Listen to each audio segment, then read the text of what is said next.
오늘 제가 소리를 하나 들려드릴 거예요. 여러분 잘 들어보시고 어떤 소리인지 한번 맞춰보시기 바랍니다.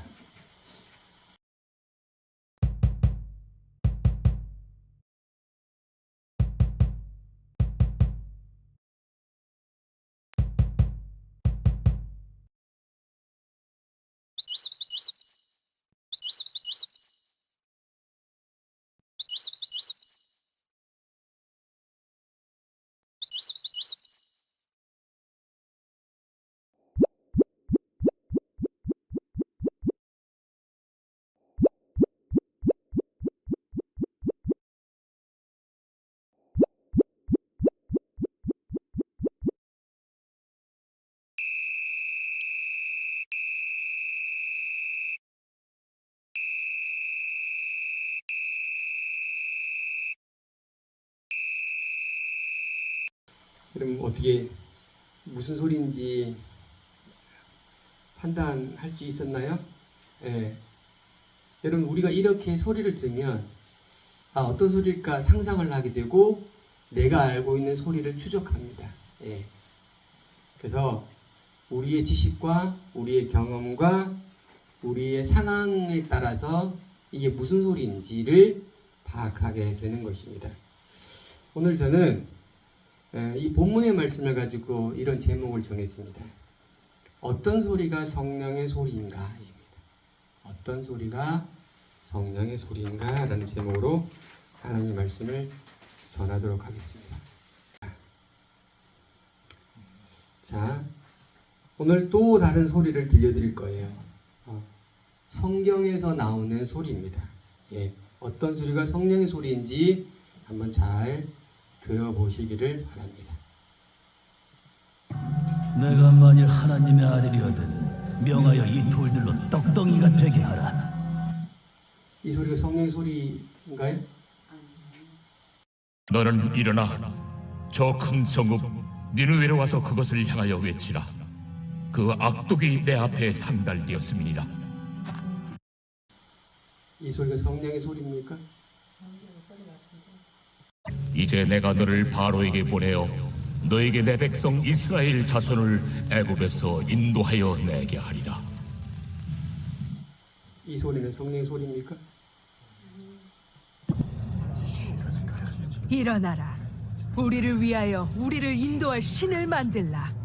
이 모세 곧 우리를 애굽 땅에서 인도하여 낸 사람은 어찌 되었는지 알지 못함이니라. 이 소리는 어떻습니까? 내 아들 네 사랑하는 독자 이삭을 데리고 모리아 땅으로 가서 내가 내게 일러준 한 산 거기서 그를 번제로 드리라. 이 소리는 어떻습니까? 오늘 성경에 나오는 소리들을 제가 들려드렸어요. 그러면 이거를 우리 글럼 읽어보겠습니다. 시작. 내가 만일 하나님의 아들이거든 명하여 이 돌들로 떡덩이가 되게 하라. 이제 내가 너를 바로에게 보내어 너에게 내 백성 이스라엘 자손을 애굽에 인도하여 내게 하리라. 일어나라. 우리를 위하여 우리를 인도할 신을 만들라. 이 모세 곧 우리를 애굽 땅으로 인도하여 낼 사람은 어찌 이르는지 알지 못함이라. 너는 일어나 저 큰 성읍 니느웨로 가서 그것을 향하여 외치라. 그 악독이 내 앞에 상달되었음이니라. 내 아들 내 사랑하는 독자 이삭을 데리고 모리아 땅으로 가서 내가 내게 준 산 거기서 그를 번제로 드리라. 예. 여러분 우리는 이렇게 성경에 나와 있는 수많은 많은 소리들이 있습니다. 그 중에 어떤 소리가 성령의 소리고 어떤 소리가 그렇지 않은지를 우리는 알 수가 있기도 하지만 없기도 합니다. 자, 창세기 22장에 가면 하나님이 아브라함에게 말씀을 하신 소리를 오늘 들었어요. 이삭을 번제로 드리라는 소리였습니다. 그리고 창세기 3장에 하나님께서 모세를 부르시면서 모세를 향해 소명을 주시는 소리를 우리는 또한 들었습니다. 그리고 요나서 1장에 하나님이 요나를 부르셨어요. 니느웨 성을 악독한 그 니느웨를 내가 다시 회복해 하겠다라고 하나님께서 말씀을 하시는 것이 요나서 1장의 소리였습니다. 그리고 창세기 32장 모세가 시내산에 올라갔고 그 모세가 더디움을 보고 이스라엘 백성들이 소리를 칩니다. 우리를 위하여 신을 만들어 달라고. 그리고 마태복음 4장에 예수님이 40일 금식하신 후에 이제 사단이 나타나서 돌이 떡덩이가 되게 하는 소리를 이제 이야기를 한 소리를 우리는 함께 들었습니다. 여러분,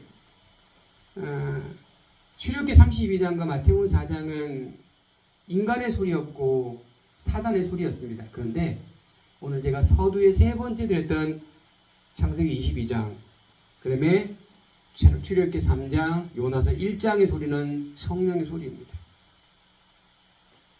그런데 말입니다. 이 성령의 소리에 대한 반응은 각각 다르다. 분명히 하나님이 말씀하셨어요. 하나님이 요나에게 말씀하셨고 하나님이 아브라함에게 말씀하셨고 하나님이 모세에게 말씀하셨습니다. 근데 이 소리를 듣는 그들은 다른 소리로 들었다는 거예요. 그들이 가지고 있는 경험, 그들이 가지고 있는 지식, 그들이 가지고 있는 상황에 따라 다르게 반응합니다. 모세는 말합니다. 내가 그런 일을 할 수 없습니다. 나를 납득시켜 주세요. 요나는 뭐라고 하죠? 저는 니네성을 갈 수 없습니다. 그리고 내려가서 탐배가 다시스로 가는 배입니다. 근데 아브라함은 어떤 소리를 들었습니까? 아브라함은 기가 막힌 소리를 들었습니다. 너의 아들을 내일 번제로 드리라. 내 사랑하는 아들을 번제로 드리라. 상상할 수 없는 그 소리를 들었지만 아브라함은 아무런 반응도 없이 일찍 아들을 나무를 지고 불을 들고 걸어갑니다. 우리는 성령의 소리를 들으면 우리 지식과 우리의 경험과 우리의 상황에 따라 판단을 하게 됩니다. 모세처럼, 요나처럼. 그리고 우리가 알고 있는 수많은 많은 선지자들처럼. 그런데 오늘 사도행전 8장에는 이 소리가 빌립에게도 전달됐다는 사실입니다. 아브라함과 모세와 요나에게 하셨던 그 성령의 소리가 오늘 본문에 등장하게 됩니다. 한번 말씀 읽어볼까요? 시작. 주의 사자가 빌립에게 말하여 이르되 라고 합니다. 주의 사자가 빌립에게 말하여 이르되, 또 읽고 시작. 성령이 빌립대로 이르되 라고 말합니다. 성령이 빌립에게 말합니다. 빌립에게 말합니다. 빌립은 그 소리를 어떻게 했을까요? 들었다라는 뜻입니다. 그 소리를 들었어요. 그러면 그 소리를 들은 빌립은 어떤 반응을 할까요? 분명히 모세처럼 반응할 수도 있고 요나처럼 반응할 수도 있고 아브라함처럼 반응할 수도 있습니다. 뭐라고 말했느냐? 빌립 사도행전 8장 26절에 어떤 소리를 말했느냐? 같이 읽읍 시작. 일어나서 남쪽으로 향하여 예루살렘에서 가사로 내려가는 길까지 가라. 이것이 빌립에게 했던 성령의 소리입니다. 근데 이거 대단하지도 않는 일 아닙니까? 라고 생각할 수 있어요. 자, 이 소리가 어떤 소리인지 빌립은 판단해야 되는 거예요. 이 소리가 어떤 소리인지를 분별해야 되는 겁니다. 그 다음에 그런 반응을 해야 되는 것입니다. 자, 그러면 이 이야기를 그림으로 보겠습니다. 자, 어디로 내려가? 남쪽으로 내려가서 예루살렘으로 가서 가사로 내려가라고 말했죠. 지금 빨간색 동그라미 있는 곳이 바로 지금 현재 빌립이 있는 곳입니다. 그리고 파란색 동그라미 있는 것이 현재 여기가 예루살렘입니다. 그리고 초록색 동그라미가 바로 어디냐? 오늘 빌립이 갈 가사입니다. 가자지구입니다. 그러면 지금 이 빌립은 사마리아 성에서 예루살렘으로 내려가서 오른쪽으로 쭉 가는 게 약 따지면 160km 이상을 가야 되는 것입니다. 차로 가도 최소한 하루 정도는 가야 될 거리예요. 왜? 지금대로 고속도로가 있지 아니하기 때문에. 그러면 이 빌립이 있었던 시대는 초대교회 시대입니다. 약 며칠 가냐? 약 일주일 이상의 거리를 이 빌립은 가야 되는 것입니다. 오늘 이곳으로 가라는 것입니다. 이곳으로 예루살렘 내려가서 가자까지 가라는 것입니다. 그런데 여러분, 이 가자가 어떤 곳이냐? 바로 광야 지역입니다. 어디라고요? 광야 지역이에요. 지금 이 빌립은 사마리아에서 엄청난 하나님의 일들과 역사들을 통해서 이제 복음이 확산되고 있는데 갑자기 성령이 들어오셔서 그 일 그만두고 가자로 내려가는 거예요. 이 소리가 어떤 소리인지는 빌립이 판단을 해야 되는 거예요. 아니면 요나처럼 아닙니다. 지금 여기서 해야 됩니다. 저는 여기서 하나님의 일들 더 해야 됩니다. 라고 거부할 수도 있을 것입니다. 아니면 모세처럼 저를 납득해 주세요. 그곳은요 광야고요. 그것은 사람도 없는 곳이에요. 근데 왜 그곳으로 저를 가라고 하십니까? 저를 설득시키시면 저는 가겠습니다.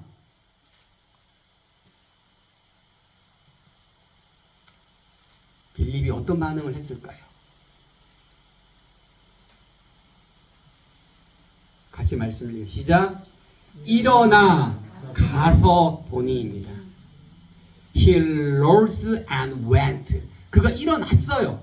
그리고 went, 고우의 과거에 갔단 말이에요.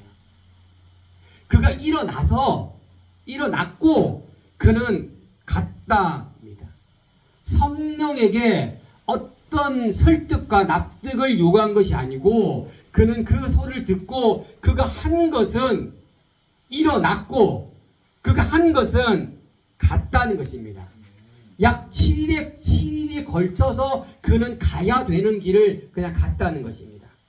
그러면 분명히 빌립의 이 마음속에는 왜 그곳으로 가야만 되지? 7일의 시간 동안 있으니 왜 가야 되지?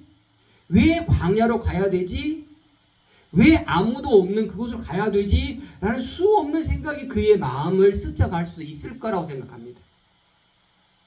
그리고 빌립은 그 길이 분명히 광야임을 알았습니다. 그러면 그가 뭐 했겠습니까? 광야를 가니까 광야로 갈 준비를 해야겠죠.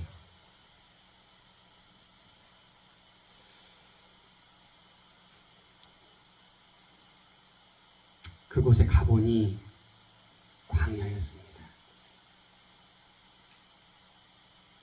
이건 빌립도 알고 있었던 사실입니다. 빌립은 모세처럼 하나님의 설득을 요구하지 않았습니다.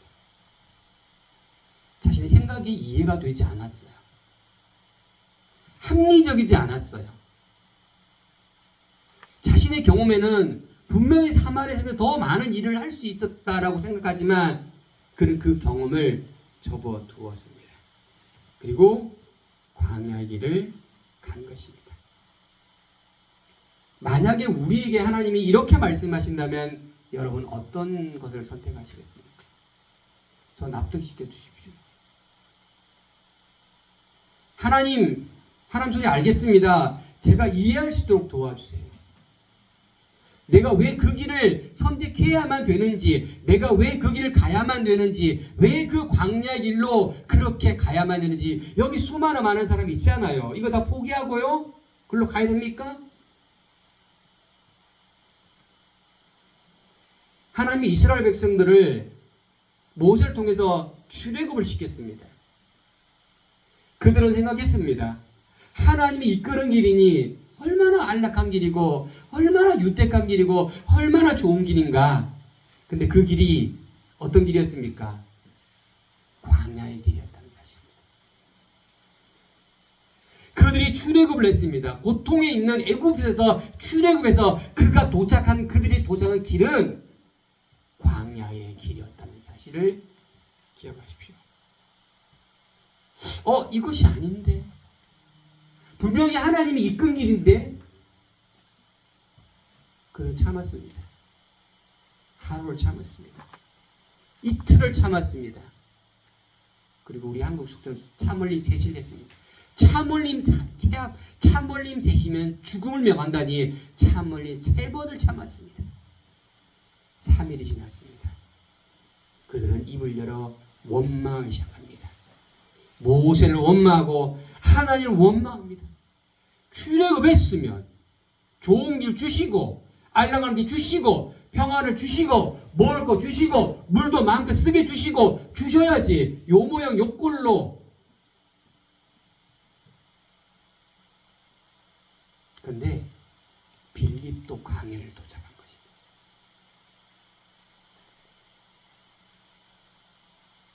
근데 더 이상한 일이 벌어집니다. 볼까요? 성경에 보니까 그가 광야에 도착했습니다. 근데 그가 보니 누굴 만나냐? 에디오피아 사람을 만나게 됩니다. There was an Ethiopia. 거기에 에디오피아 사람이 있었어요. 아무도 없는데 에디오피아 사람이 딱 한 사람이 있는 거예요. 아무도 없는데 에디오피아 사람이 한 명이 거기 있는 거예요. 7일 동안 성령의 이끌림을 통해서 그가 도착한 것이 광야였고 그가 만난 사람이 에디오피아 사람 한 사람을 만나게 된 거예요. 여러분, 성령님이 지금 이 사마리아 성에도 지금 복음을 전할 사람이 수두룩 빽빽인데, 아니 왜 7일 동안 나를 멀리까지 보내셔서 그 광야에서 왜 에디오파 사람, 그 사람을 발랑 한 사람을 만나게 한다는 거지. 이게 성령의 소리예요. 여러분, 이것을 상식적인 사람이라면 이해되겠습니까? 근데 중요한 사실은 아무런 의문을 빌립은 제시하지 않는다는 거예요. 하나님, 니느웨 백성은요 우리나라 백성을 죽였던 그런 원수의 나라입니다. 하나님, 저는 니느웨 사람을 복음을 전할 수 없습니다 라고 말한 것이 요나입니다. 요나가 물고기 뱃속에서 하나님 회개하고 니느웨 성에 가게 됩니다. 요나는 니느웨 사람이 별로 안 좋아. 그래서 어떻게 했냐면 하나님이 여러분들을 멸망시킵니다 라고 말합니다. 근데 그 말을 듣고 모든 니느웨 백성들이 어떻게 합니까? 죄를 뒤집어시고 회개의 기도를 시작합니다. 하나님이 뭐라고 말씀하시냐면 분명히 이 니느웨를 멸망하겠다 했는데 갑자기 그 소리를 듣고 이 니느웨 백성들, 이 백성들에게 하나님의 죄악을 멈추셨어요. 요나가 어떠냐입니까? 화가 났습니다. 아니 분명히 하나님 이 니느웨 백성을 멸망시킨다고 했는데, 그래서 어떻게 하냐입니까? 요나가 저 산 위에 올라갑니다. 그리고 니느웨 성에 보이는 곳에 앉아 있습니다. 그리고 그 성을 바라봅니다. 하나님이 저 성을 멸망시키나 안 시키나.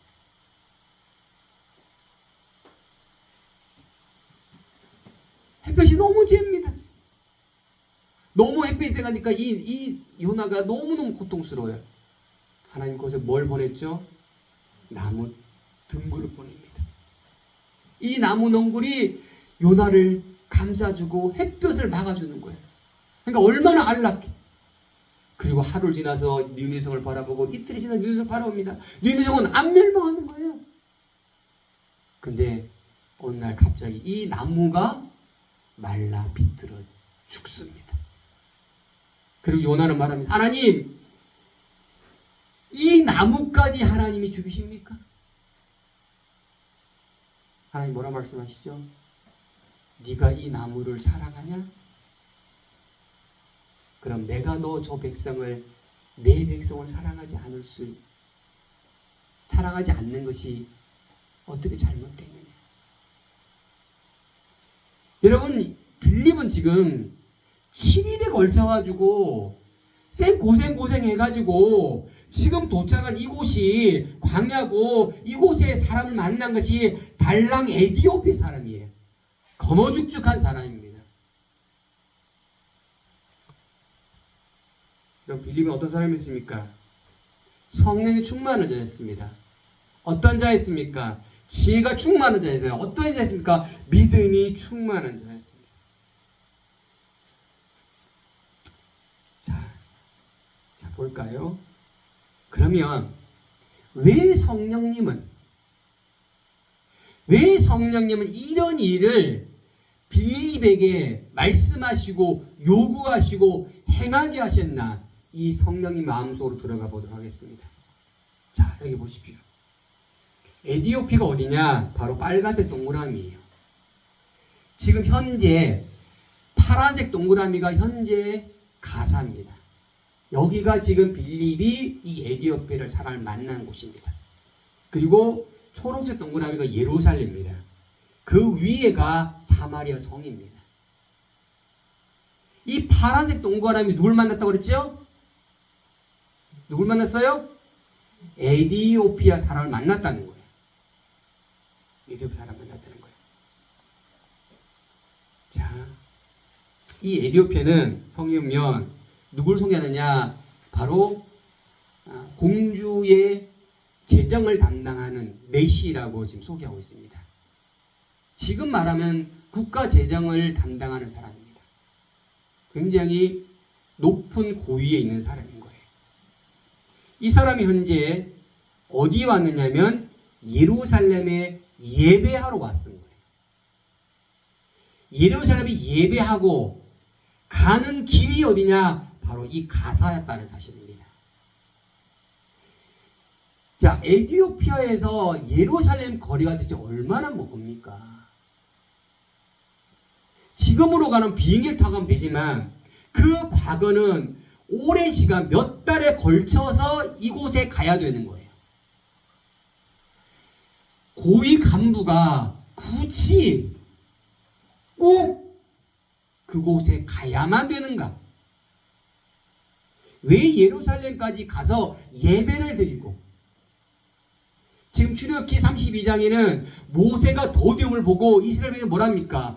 우리를 위하여 신을 만들라라고 했는데, 지금 이 에티오피아 이 내시는 예루살렘까지 가서 예배를 드리고 오는 길에 이 가사에서 빌립을 만났다라는 사실입니다. 그러면 우리는 이 에티오피아 사람이 어마무시한 갈급이 있음을 우리는 알게 된 것입니다. 성령님은 이 에티오피아 이 내시를 알고 있었고 주목하고 있었다는 사실입니다. 그는 예루살렘에 가서 예배를 드렸지만 그 갈급함이 해소되지 않은 상태로 자기의 땅으로 가게 되는 것이 바로 오늘 빌립을 만났던 사건이 되는 것입니다. 빌립이 이 에티오피아 사람에게 물어봤습니다. 이 에티오피아 사람이 무슨 말씀이냐? 이사야 53장 말씀을 읽고 있었습니다. 이 빌립 말합니다. 읽는 것을 깨닫느냐? 네가 읽었던 걸 깨닫느냐? 라고 물어봅니다. 빌립은 성령님의 쓰임받기 위해 이 에티오피아 사람에게 가서 묻는 거예요. 여러분, 읽는 것이 깨달아집니까? 여러분 혹시 말씀 읽으면 깨달아집니까? 잘 안 깨달아지시나요? 이 사람도 마찬가지죠. 말씀 읽었는데 안 깨달아지는 거예요. 그런데요, 읽는 것과 깨달아진 것이 하나가 되어야 되는 거예요. 깨달아지지 않으면 그냥 읽는 거예요. 하나님 말씀이 그냥 깨달아져야 돼요. 하나님 말씀 텍스트인데 그 텍스트 이면에 깊은 하나님의 생각이 들어가 있는 거예요. 할렐루야. 그 생각 깨달아지길 축복합니다. 깨달아져야 되는 거예요. 세상 사람들은 성경을 텍스트로만 읽어요. 글자로. 우리는요. 하나님의 생각으로 읽어내셔야 되는 거예요. 그거 뭐라 이렇게 말합니다. 같이 말씀 시작. 지도해 주는 사람이 없으니 어찌 깨달을 수 있느냐. 자, 그러면 이 내시가 제가 소개 말한 것처럼 예루살렘 예배를 드렸으면 그 예루살렘에서 본인이 갈급하고 알고 싶은 내용을 깨달아졌어야 되는 거예요. 그렇죠? 그런 빌립과 대화 중에 이 대화가 아니에요. 그는 예루살렘에서 예배를 드렸는데 아무런 깨달음을 갖지 못했어요. 그리고 이 빌립이 읽는 거 깨닫느냐 물어보니 그가 뭐라 말하죠? 지도해주는 사람이 없다는 거예요. 그래서 깨달을 수가 없었다. 없었다. 고린도후서 1장 13절 가면 이렇게 말합니다. 바울이 이렇게 말합니다. 오직 너희가 읽고 아는 것 외에 우리가 다른 것을 쓰지 아니하노니 너희가 완전히 알기를 내가 바란다. 너희가 우리를 부분적으로 알았으나 우리 주 예수의 날에는 너희가 우리의 자랑이 되고 우리가 너희의 자랑이 될 거라고 바울은 고백합니다. 너희가 완전히 알기를 원하는 거예요. 완전히 알고 축복합니다. 완전히 알아야 돼요. 부분으로 알면 진리가 우리에게 들어오지 않아요. 왜 이단이 됩니까? 부분적으로 이해하고 부분적으로 설명하고 부분적으로 말하는 거예요. 여러분 제가 자꾸 말씀을 이렇게 띄엄띄엄 하지 않냐고 계속 쭉 가는 이유가 그겁니다. 어떻게 하면 하나님 말씀을 띄지 않냐고 계속 가게 할까? 그 성경이 우리에게 말하고자 하는 의도가 무엇일까입니다. 하나님의 의도와 오늘 본문에 흐르고 있는 이 내용을 우리는 먼저 어떻게 해요? 캐치를 해야 되는 거예요. 그 의도를 아니하면 나의 경험, 나의 지식, 나의 상황에 맞춰 하나님 말씀을 자기 마음대로 끼워 맞추게 되어지는 거예요. 그렇지 않길 축복합니다. 이는 갈급했어요. 갈급했어요. 나 깨닫고 싶다는 거예요. 그 텍스트를 내가 분명히 알고 싶다는 거예요. 근데 여러분 지금은 성경이 널려 있습니다. 그 과거에만 하더라도 에디오파 사람이 성경을 들고 있는 것은 감히 상상할 수 없는 일입니다. 그 과거에는 파피루스라고 얇은 나무 같은 것에 기록이 되어 있었던 거예요. 그 말씀을 이 에디오파 사람이 들고 있다는 거예요. 지금 얼마나 갈급했으면 그가 마차를 타면서도 그 말씀을 읽고 있다는 것입니다. 근데 아무도 그 말씀에 대해서 깨달음을 주지 못하는 거예요. 그러니 이는 어떻게 합니까? 그 멀리까지 온 거예요.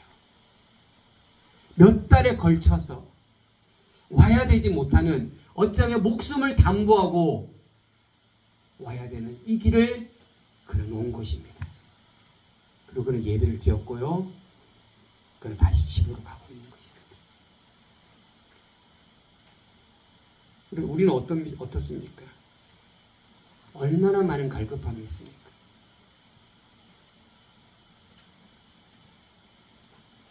얼마나 많은 갈급함이 우리의 심령 속에 넘쳐납니까? 왜 성령님이 자, 그럼 말씀 볼까요? 자, 32절 말씀 시작. 읽는 성경 구절은 이것이니 그가 도살자에게로 가는 양과 같이 끌려가고 털 깎는 자 앞에 있는 어린 양이 조용함같이 그의 입을 열지 아니하는도다. 그가 굴욕을 당할 때에 공정한 재판도 받지 못하였으니 누가 그 세대를 말하리요. 그의 생명이 땅에서 빼앗김이로다 하거늘. 이사야 53년 7절과 8절의 말씀을 읽고 있는 겁니다. 지금 현재. 이 고난의 말씀을 지금 이가 읽고 있습니다. 이 어린 양이 누구냐 이거. 이 어린 양이 누구냐. 왜 이 어린 양이 비난받고, 왜 이 어린 양이 불합리한 재판을 받고, 왜 이 어린 양이 죽어야 되고, 왜 이 어린 양이 아무런 반응도 하지 않느냐입니다. 성령님은 이 내시를 통해서, 이를 통해서 어떻게 합니까? 에티오피아의 복음을 전하기를 소망하셨습니다. 그래서 급하게 빌립에게 가자로 가라고 하는 것입니다. 그리고 딱 한 사람, 이 사람을 만나게 하는 것입니다. 누가? 성령님이.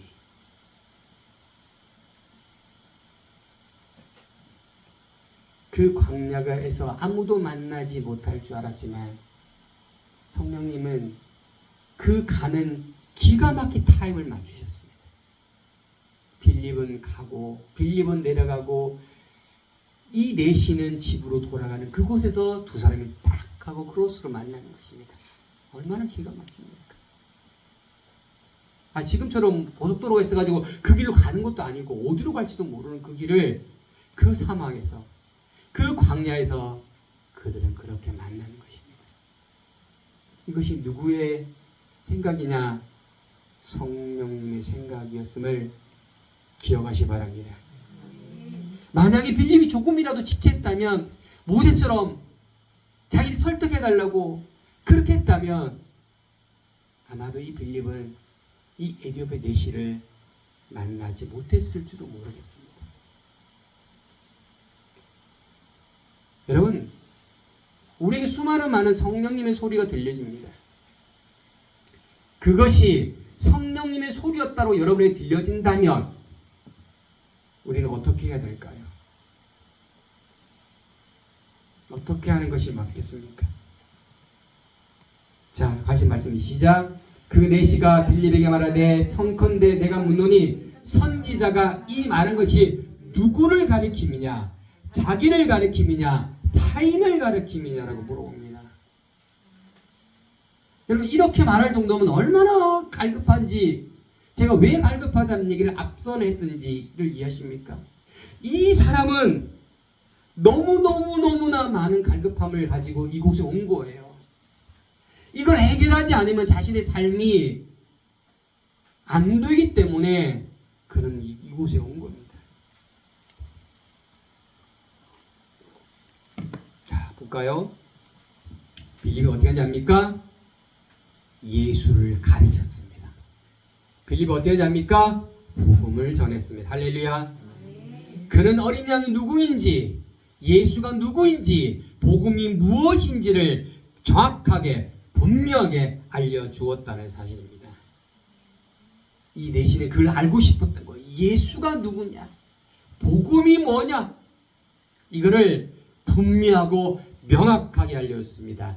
예수는 하나님의 아들이고 세상의 죄를 지고 가고 흠도 점도 없는 어린 양이며 스스로 대속물이 되어서 우리의 모든 죄를 대속물이 되셨던 그분이 누구냐? 어린 양이고 예수였다는 사실을 그에게 알려주었습니다.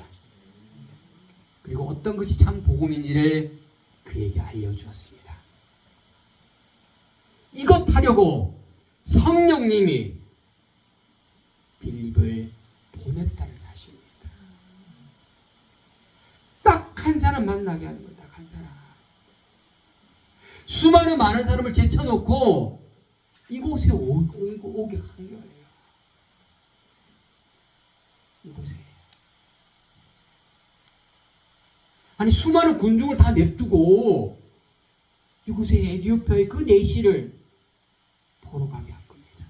그리고 그곳에서 예수와 복음을 정확하고 분명하고 명확하게 알려주었습니다. 할렐루야. 이게 성령의 생각이었습니다.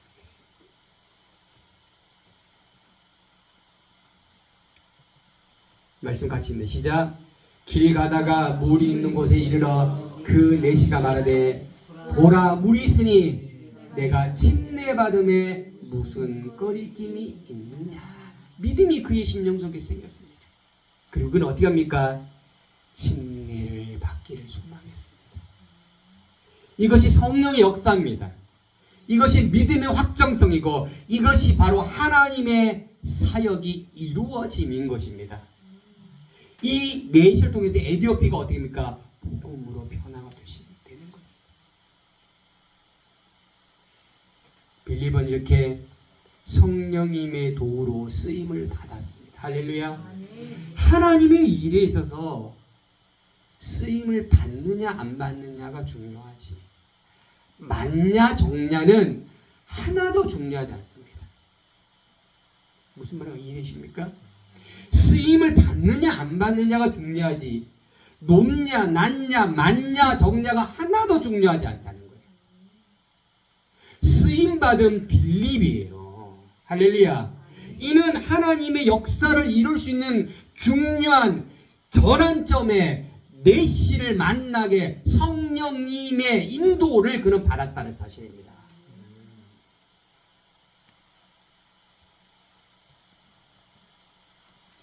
지난주에 제가 침례에 관한 설명을 드렸죠.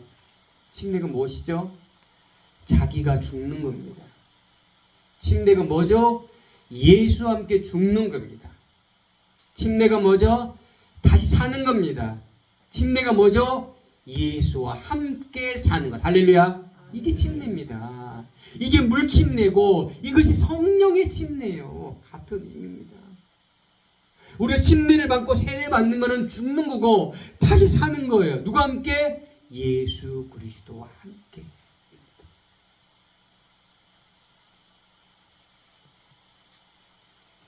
빌립은 성령님의 도구로 쓰임 받았습니다. 이제 더 이상 성령님은 관여하지 않으십니다. 그래서 그는 어떻게 합니까? 검은색 동그라미 보이시나요? 이게 아스돗입니다. 이 아스돗으로 가서 복음을 전합니다. 우리 40절 말씀 읽어보겠습니다. 시작. 빌립은 아스도에 나타나 여러 성을 지나다니며 복음을 전하고 가이사라에 이르다라고 성경 말합니다. 자, 왼쪽에 동그라미 밑에가 아스돗이고요. 저 동그라미 저 위에가 가이사라입니다. 이곳에 가 어떻게 합니까? 그는 복음을 전했다는 것입니다. 이후에 성령님이 아스돗 가, 이후에 성령님이 가이사라에 가 안 했습니다. 성령님의 역사는 어디까지 했냐? 바로 에디오페를 만나는 거예요. 그 이후에 이 빌립은 하나님이 기뻐하는 일, 그 복음을 이방 땅에게 전하고 다녔다는 사실입니다.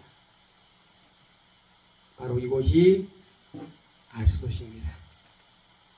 빌립은 성령님이 걸려 딱 한 명이 복음을 전하고 딱 한 명이. 근데 그가 허무한 것이 아니었어요. 그는 그 성령이 이끌려 복음을 전하고 아스돗으로 갔고 그고 가이사라 빌립보로 갔다는 것입니다. 여러분 어떤 소리가 성령님의 소리입니까? 여러분 성령님의 소리를 듣기 축복합니다. 우리의 지적인 능력, 우리의 믿음, 우리가 어떤 소리가 성령님의 소리인지를 우리는 분별해야 돼요. 이것이 사단의 소리인지 인간의 소리인지 하나님의 소리인지를 우리는 어떻게 해요? 분별해야 됩니다.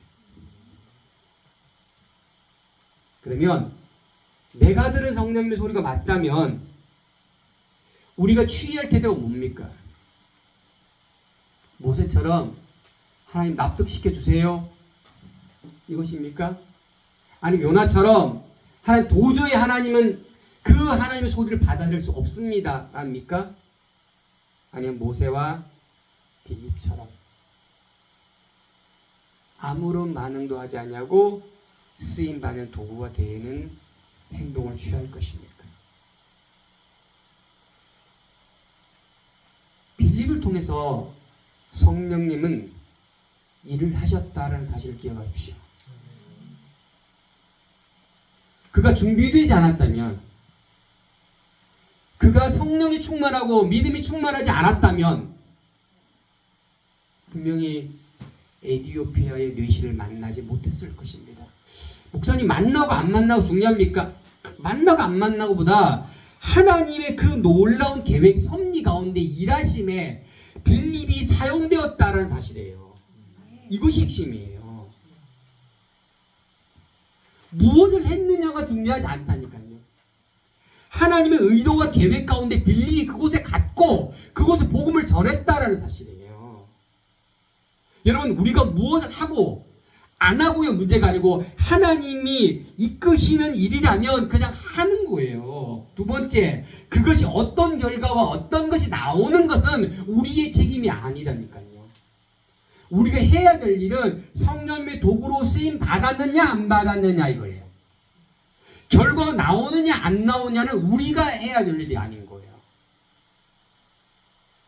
여러분, 제가 여러분에게 말씀을 전할 때 대충 그냥 사바 이렇게 전하지 않기를 위해서 많은 시간과 많은 에너지를 쓰고 있어요.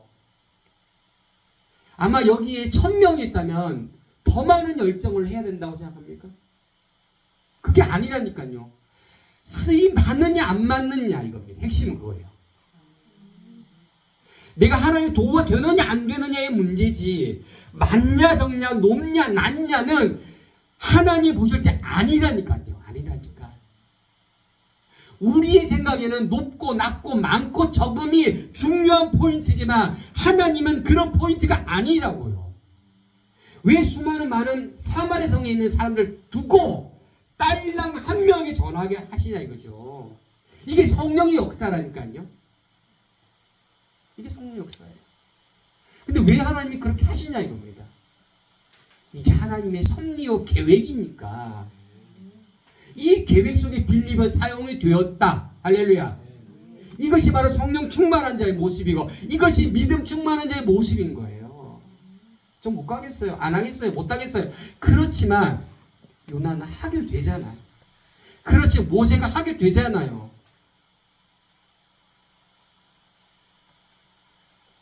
여러분, 우리 소리, 하나님의 성령의 소리가, 그럼 여기 상관 뭐예요? 목사님, 어떤 소리가 성령의 소리입니까?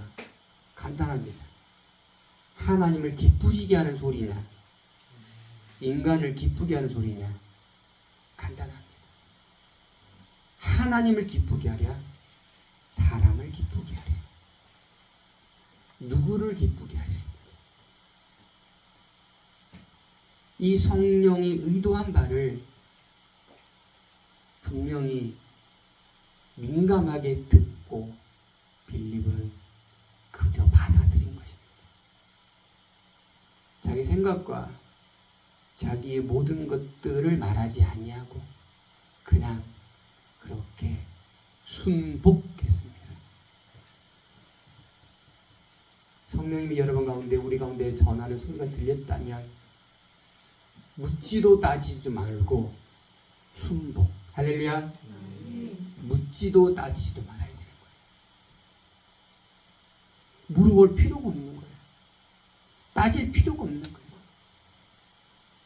근데 그 거성 모세도 따졌고요. 그 선지자 요나도 따졌습니다.